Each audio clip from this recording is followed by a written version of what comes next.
سنیے، آقا علیہ السلام نے بلال سے کہا بلال اذان پڑھو مسجد جارانہ کے مقام پر. بلال اذان پڑھنے لگے.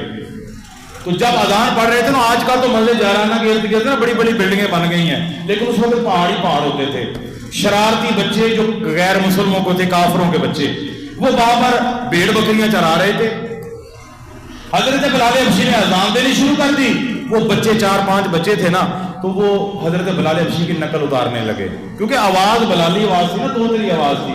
توتلی آواز کو آواز بلالی کہا جاتا ہے. توتلی آواز والا آ جاتا، نبی یہ نہیں کہتے یہ تھتھا ہے، نہیں، سرکار فرماتے یہ میرے بلال طرح بولتا ہے، بلال سے اتنی محبت ہے. بلال اذان دے رہے تھے، توتلی آواز تھی، تو وہ بدوؤں کے جو بچے تھے نا، بکریاں چرا رہے تھے، تو حضرت بلال کا نا اذان کا مذاق اڑانے لگے. جیسے جیسے بلال آواز دے رہے تھے نا، اللہ اکبر اشہد ان لا الہ الا اللہ، تو پیچھے پیچھے وہ بھی مذاق کر رہے تھے. تو نبی پاک صلی اللہ علیہ وسلم بھی مسجد جائرانہ میں بیٹھے تھے، سرکار کے کان میں بھی آواز ان بچوں کی آ رہی تھی. تو نبی پاک صلی اللہ علیہ وسلم نے جب وہ آواز سنی نا، تو سرکار کو بڑا مزہ آیا. اذان ختم ہوئی، نبی پاک نے حضرت علی سے، حضرت زبیر سے، اور بعض روایتوں میں آتا ہے حضرت عمر سے بھی کہا کہ فرمایا جلدی کرو، ان بچوں کو پکڑ کے میرے پاس لے کر آؤ. کون ہے جو میرے بلال کی نقل اتار رہا ہے؟ دیکھیں نا کتنی محبت ہے. نقل اتارنے والے کو سرکار بلا رہے ہیں.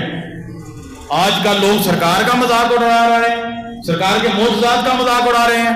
سرکار کہتے ہیں جی ہمارا عقیدہ اہل سنت کا ہے، سرکار نے اپنی انگلی سے چاند کو توڑ دیا. لوگ آج مذاق اڑاتے ہیں، یہ کیسے ہو گیا جی؟ چاند تو بہت بڑا ہے، کیسے آ گیا؟ کسی نے دیکھا ہے؟ ارے آپ نے کتابیں نہیں پڑھی، کبھی پڑھ کے دیکھو اور دیکھا ہے. وہ ایک پچھلے سال میں نے آپ کو ایک واقعہ بتایا تھا، بٹھنڈے کے اندر نبی پاک کے غلام تھے. انہوں نے دیکھا وہ تاجر تھے، مکے میں آتے تھے جاتے تھے.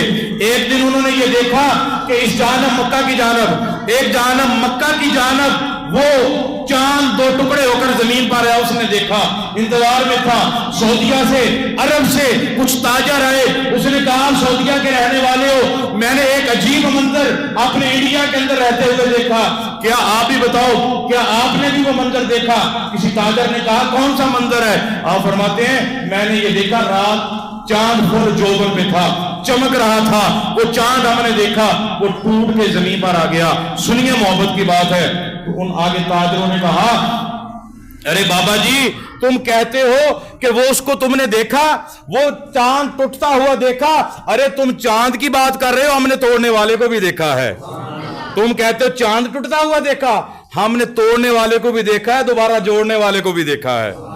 آج لوگ سرکار کے معجزات کا انکار کرتے ہیں. میرے نبی کا مقام دیکھیے. نبی پاک صلی اللہ علیہ وسلم نے جب یہ آواز سنی تو کہا کہ جلدی کرو، میرے بلال کی جو نقل اتارنے والا ہے اسے بلا کر لاؤ. حضرت عمر فاروق، حضرت زبیر، حضرت علی، تینوں ان بچوں کو پکڑنے کے لیے چلے گئے.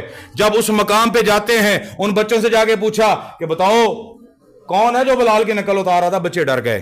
جیسے کوئی بات ہوتی ہے نا، بچے کلاس میں بیٹھے ہیں، بتاؤ یہ شرارت کس نے کی ہے؟ وہ ڈر جاتے ہیں، نہیں بولتے. یہ ماسٹر صاحب بیٹھے ہیں، ان سے پوچھ لو، آپ بھی سمجھدار بیٹھے. بچوں سے جب پوچھا جاتا ہے نا تو بچے نہیں بولتے. تو حضرت عمر فاروق کا لہجہ ہی اتنا تھا، جنگجو تھے، بہادر تھے. ادھر حضرت علی بھی ساتھ تھے، حضرت زبیر ساتھ تھے. جب یہ 3 صحابہ کرام انہوں نے دیکھے نا تو ساتھ کہنے لگے کہ بتاؤ بلال کی نقل اتارنے والا کون تھا؟ کوئی نہیں بولا. نبی پاک کی بارگاہ میں آ گئے، حضور کوئی نہیں بول رہا. سرکار نے بچوں کو لے کر آؤ. بچے آ گئے. میرے آقا نے پوچھا بتاؤ بلال کی نقل اتارنے والا کون ہے؟ کوئی بولا نہیں. پھر میرے آقا نے فرمایا بتاؤ بلال کی نقل اتارنے والا کون ہے؟ کوئی نہیں بولا. پھر میرے آقا نے آگے سے کہا اچھا تم نے بلال کو اذان دیتے ہوئے تو سنا ہے نا؟ انہوں نے کہا جی بالکل ہم نے سنا ہے. آقا فرماتے چلو جیسے بلال اذان دیتا تھا ویسے اذان پڑھنی شروع کر دو. ایک نے پڑھی، وہ آواز نہیں تھی جو سرکار کے کان میں آئی، فرمایا جاؤ چلے جاؤ. دوسرے نے پڑھی، بتاؤ. سرکار نے اذان سنی، وہ آواز نہیں تھی، سرکار نے فرمایا تم بھی چلے جاؤ. تیسرے نے اذان پڑھی، فرمایا تم بھی چلے جاؤ.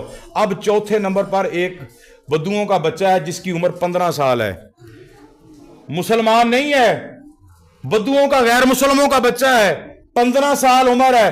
جب اذان پڑھی نا، بڑی سریلی آواز، محبت بھری آواز، اس آواز میں اذان پڑھی. میرے نبی نے اپنے ہاتھوں کو اٹھایا، بلند آواز ہے سبحان اللہ، اپنے ہاتھوں کو اٹھایا، دعا کی کہ یا اللہ اسے تندرستی عطا فرما، یا اللہ اسے صحت عطا فرما، اور یا اللہ اسے اسلام کی دولت سے بھی مالا مال فرما. اذان سنی، اور دیکھیے نبی رحمت صلی اللہ تعالی علیہ وسلم نے اسے اپنے پاس بلایا. اس بچے کا نام تھا مزورہ. کیا نام تھا؟ مزورہ. مزورہ اس بچے کا نام تھا. ابو مزورہ کے نام سے آپ مشہور ہوئے. میرے نبی نے اپنے پاس بلایا. میرے نبی نے ایسے اس کے سر پر ہاتھ رکھا. سبحان اللہ یار, کتنے مقدر والا وہ بچہ ہے جس کے سر پر میرے نبی ہاتھ رکھ رہے ہیں. ایسے ہاتھ رکھا, ایسے ہاتھ نبی پاک نے اس کے سر پہ رکھا اور اسے دعا دی, اس کا ماتھا چوما اور اللہ کی بارگاہ میں دعا کی کہ یا اللہ اسے ہدایت عطا فرما, اسے اسلام کی دولت سے مالا مال فرما. جب آقا نے دعا کی نا تو اللہ تبارک و تعالیٰ کی رحمتوں کا نزول ہوا. نبی کا ہاتھ نیچے آیا, اس نے فوراً پڑھا اشہد ان لا الہ الا اللہ اشہد ان محمد رسول اللہ.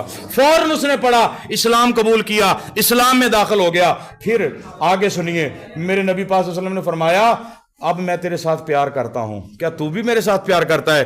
فرمایا کہ جب آپ نے میرے سر پہ ہاتھ رکھا تھا مجھے ایسے محسوس ہے جیسے دنیا کی بادشاہی مجھے مل گئی ہے. ایک بچہ ہے 15 سال کا, وہ کہتا ہے مجھے محسوس ہو رہا تھا کہ جیسے مجھے دنیا کی بادشاہی مل گئی. نبی کا ہاتھ رکھنا تھا.